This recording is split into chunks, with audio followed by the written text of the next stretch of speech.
Every day, millions of people wake up at the same time, silence the same alarm, scroll the same news, drink the same coffee, walk the same streets, sit in the same chairs, and slowly disappear.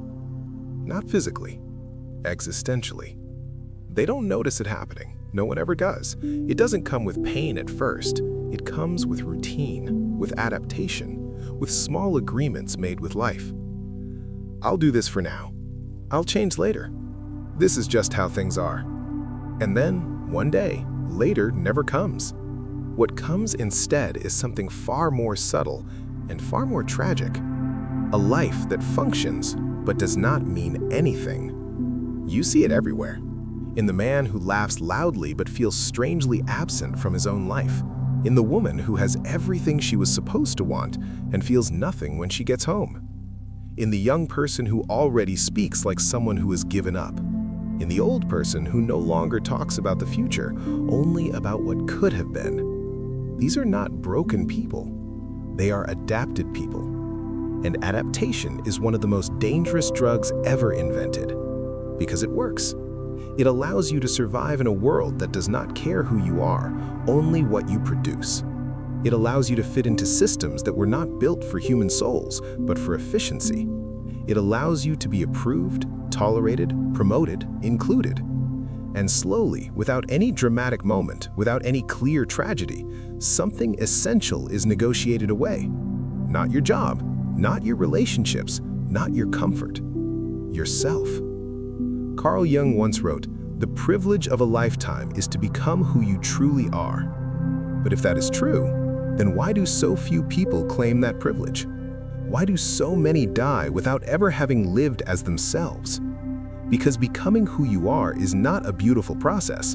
It is not clean, it is not safe, it is not socially rewarded. It is, more often than not, a violent psychological rupture with the person you were taught to be. And most people would rather live a tolerable lie than face an uncertain truth. Look closely at the world around you. Look at how many people are exhausted without doing anything truly difficult. Look at how many are anxious without being in real danger. Look at how many are depressed without being able to explain what exactly is missing. They are not tired from work. They are tired from pretending.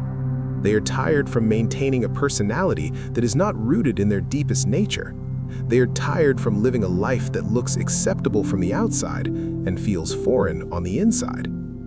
Something strange happens when you talk to people in moments of honesty.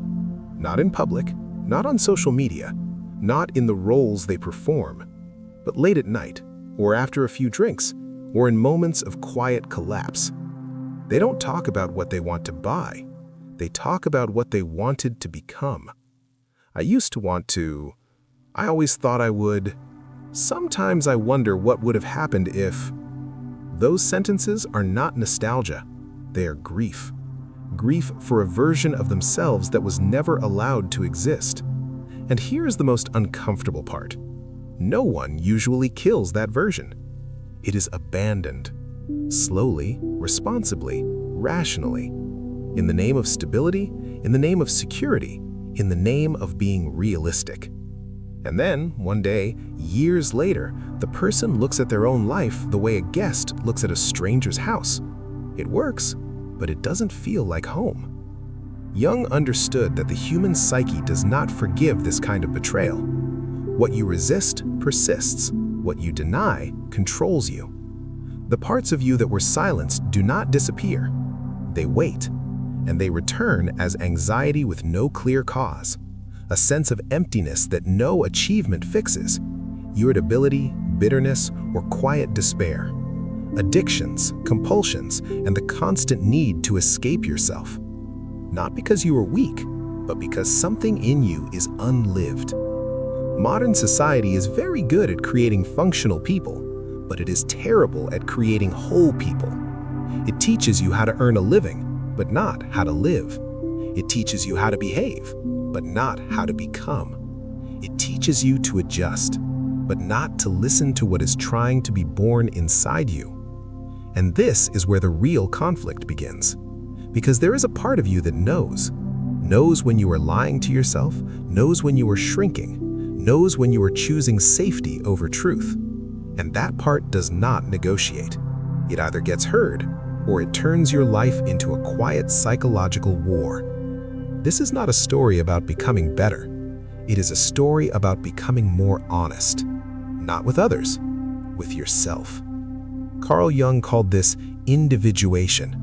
Not self-improvement, not self-optimization, but the slow, terrifying, necessary process of becoming what you actually are, instead of what you learn to be. And here is the central question that will follow us through this entire journey. What if the life you want is hidden behind the part of you that you are most afraid to face? Because the truth is, most people are not afraid of failing. They are afraid of who they would have to become if they stopped betraying themselves.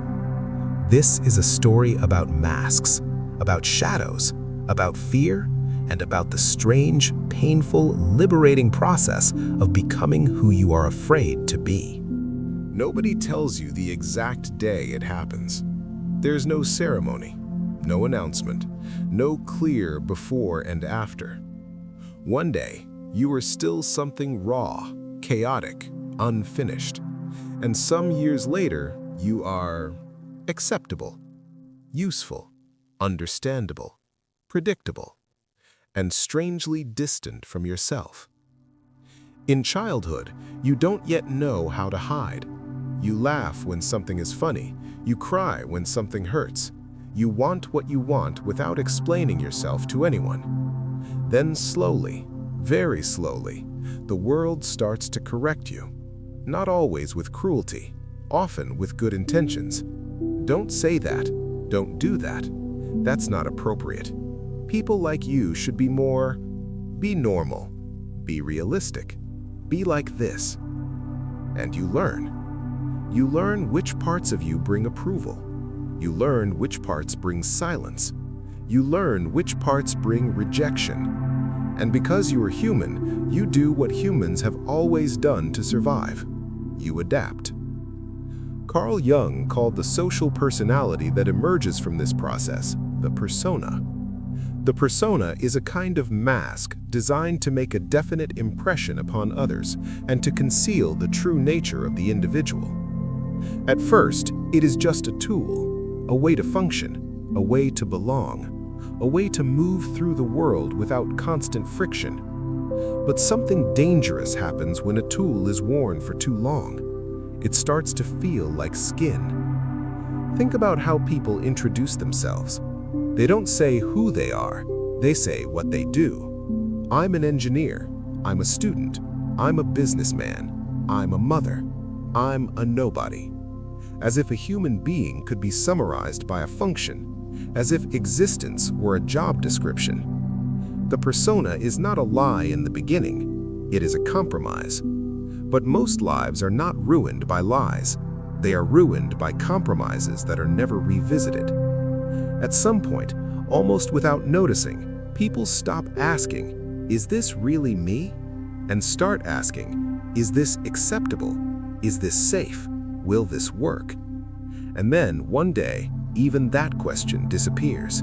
What remains is routine. You can see it in the small details, in how someone talks about their job like it's a weather condition, in how someone says it pays the bills as if that were the ultimate meaning of a life, in how someone describes their days using the same words week after week, year after year. Nothing is terribly wrong, and that is exactly the problem. Nietzsche once wrote, "They have invented happiness, say the last men, and they blink." The last men are not miserable, they are comfortable. They avoid risk, they avoid depth, they avoid anything that might disturb the fragile order of their lives. They want things to work, not to mean something. There is a particular kind of sadness you see in people who did everything right. They studied what they were supposed to study, they chose what they were supposed to choose. They became what made sense. And yet there is a quiet tension in them, not despair, not drama, something more muted, a feeling of displacement, like living in a house that belongs to someone else. Jung noticed this again and again in his patients. People would come to him not because they were failing, but because they were succeeding and felt dead inside. People will do anything, no matter how absurd, to avoid facing their own souls. Because facing your soul means asking questions that have no safe answers. It means risking everything that currently holds your life together. So instead, most people perfect their mask. They become very good at being who they are not. They learn the right opinions, the right tone, the right ambitions, the right personality. They become socially functional and internally fragmented. Søren Kierkegaard had a word for this condition. He called it despair, but not the kind that cries, the kind that doesn't even know it is lost. The most common form of despair is not being who you are. Look around you. How many people do you know who live almost entirely in roles? The strong one who is never allowed to collapse. The responsible one who never asks what they want. The nice one who is quietly full of resentment. The successful one who feels like a fraud in their own life. They are not acting, they have become the act. And the longer this goes on, the harder it becomes to remember what was there before. What did you want before you learned what you should want? What interested you before you learned what was useful? What kind of life felt true before you learned what was respectable? For many people, those memories feel like they belong to someone else, or worse, they feel childish, unrealistic, impossible. There is a moment, usually in the late 20s, 30s, or 40s, when something cracks, not always in a dramatic way. Sometimes it happens in a supermarket, or in traffic, or on a Sunday afternoon. A strange thought appears. Is this it? And for a second, the mask feels heavy. Some people listen to that moment. Most people don't. They buy something, they distract themselves, they work more, they scroll more, they drink more, they become busy, and the moment passes.